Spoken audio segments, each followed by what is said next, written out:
Hello and welcome to this new video. This past year I've been traveling around the world, shooting short documentaries in 11 countries, traveling with a carry-on, so I had to have a really small setup for filmmaking. So I thought it would be a really good idea after I came back from this year to show you what I took with me during this whole trip. I'm also right now shooting a documentary in Tenerife about digital nomads, so by the way, if you're interested by this topic, subscribe to the channel. That will be really interesting. It will come next month. So let's get to what I have in my camera bag. So I'm using the Protactic Lower Pro Protactic AW2. It's a really nice backpack. It's quite expensive. So it has a really hard top that protects your camera if you put it on the top. It has two openings on the sides, one pouch for a water bottle or anything you want to carry outside of the backpack. It has two straps to put a tripod, for example. So it's a very versatile backpack that you can adapt as you want. So you open it from the back, which is really nice in some countries where it's not that safe, as when you're walking nobody can steal you anything from the back. Let's see what's inside. The camera I'm using right now is the Nikon Z6. It's an amazing camera.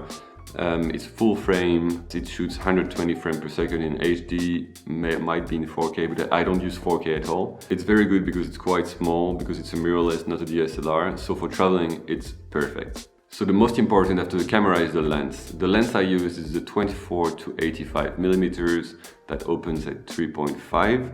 99.99% of the time I only use this one. It's so useful, it's so versatile. I can do anything with it. You can do wide shots, you can do close-ups. You can really do this depth of field effect with it, with the blurry and the more sharp part of the picture. As I'm traveling, I don't want to carry too many lenses, and this one is perfect. So the other thing I'm using right now is the Rode VideoMic Pro. It has a great sound. The only problem is that it doesn't turn on like the VideoMic Pro Plus when you turn on the camera. So sometimes, and a lot of time, it happened to me to forget to turn it on. So this is a big problem. And you also need square battery for it, and you cannot really find it everywhere. Like if you're in less developed countries, it's very hard to find. So these are some minus for this mic, but the sound is great. It's small and you can set it up quite fast. So this whole year it worked for me, but if I can change, I would. Like every person doing YouTube, I have a GorillaPod. It was very useful this year. I wasn't traveling with a big tripod, so I had only this for shooting interviews, for shooting time-lapse. I used to travel with a big tripod and I would use it once or twice a month. But this, I use it nearly every day. So this is really useful and you should totally get one. The other thing I use is a variable ND filter. It's very useful when you have a lot of sun, that there's a lot of light and you want to shoot with small aperture. So you want to open a lot. And so you have a lot of light coming in, so you need to put this filter to kind of dim the light and make it less bright. So this is very useful. The brand of this one is Hoya. I think it cost around 100 euros, but it's totally necessary for filmmaking. Then I have something that I didn't really use, but which is quite useful in some situations, which is my action cam. I don't use it all the time, but when I can, it adds a lot of value to my video. It's really nice when you're filming to have different points of view, and this gives you a totally new angle that you cannot have with a DSLR or mirrorless camera. So it's really interesting to have one just in case. Then the last thing I acquired after my trip, which is quite sad, but I didn't have the budget before, is a drone. Drones are really expensive and quite heavy. So last year there is one that came out, which is the DJI Mavic Mini. It's quite new. There are good and bad reviews about it. For now, I used it a few times and I only had good experiences with it. It can fly really far. The battery holds like 30 minutes, which is a lot compared to other ones. So I can't wait to shoot more with it. So with all this filmmaking gear, I can do more or less any kind of video, which is really nice. So for editing, I have the Asus ZenBook Pro.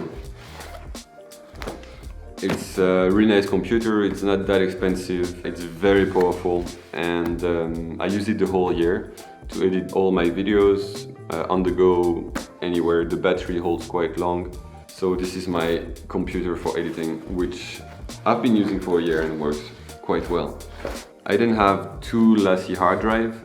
They're quite nice because they're rugged The only problem that I have is that they are really big, and so I think it would be better nowadays to get this small Samsung hard drives that are really small and you can put anywhere. This one takes like a really big space in my bag, and I don't even think the rugged is that useful. Then what's really important for editing is a good headphones. I'm always carrying with me a mouse and a mouse pad. One other thing that I use is this small pouch to store memory cards. It's very useful as they are quite small and you can lose them very easily, so very useful. So this is my selfie stick.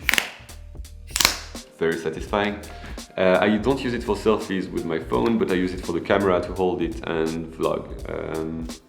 This cost me like less than 10 euros and is very useful. It's better than using the Gorilla Pod because it's quite heavy, and with the camera it's really hard to hold it for a long time, so this is much better.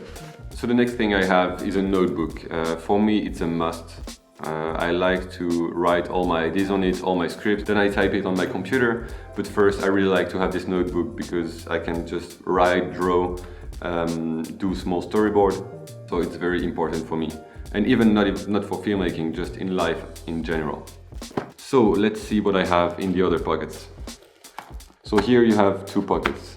In the first one I try to keep all the things I have to use when I travel. So basically I keep my passport, which is not here right now, some money, my vaccination passport, an adapter and a USB. Then on the other one I used the things that I use less, like the accessories for the drone, the propellers and the cables and everything.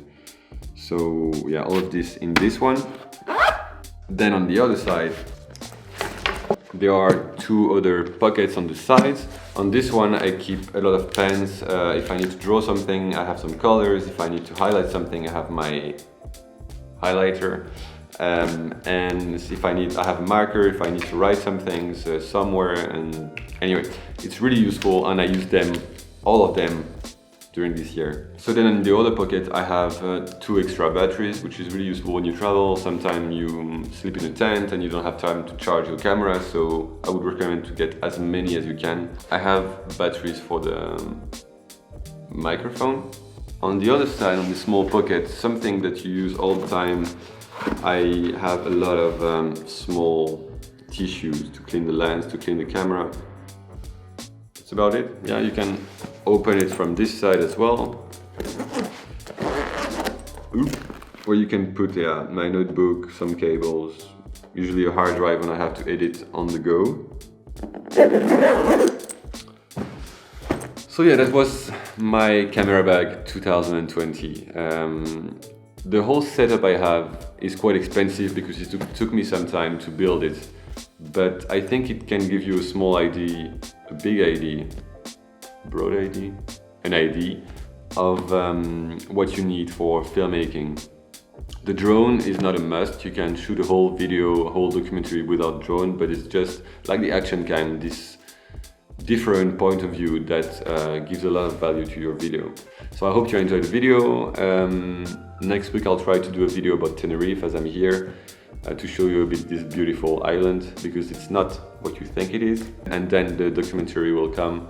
So stay tuned and see you next week. Bye.